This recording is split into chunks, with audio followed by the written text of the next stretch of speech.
una bellissima sensazione ed emozione perché non mi aspettavo fuori dalla strada, come poi potrete anche documentare con le vostre immagini, c'è tantissima gente. È segno che anche la Sartiglietta non è seconda alla manifestazione naturalmente più importante, che è la Sartiglia, che noi rispettiamo e amiamo con tutto il cuore.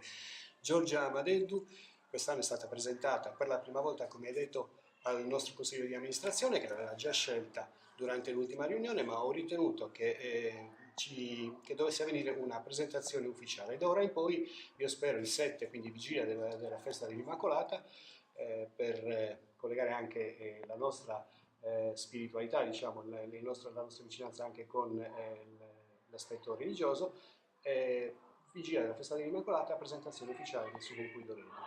In questa riunione abbiamo anche scelto la nostra Eleonora per il 2019, si tratta proprio, possiamo dirlo fresca fresca, Sara Puzzoni, nata nel 1984, sarà Eleonora durante la Sartiglia della domenica e del martedì, che anticiperà, diciamo, la sfilata del corteo dei Cavalieri.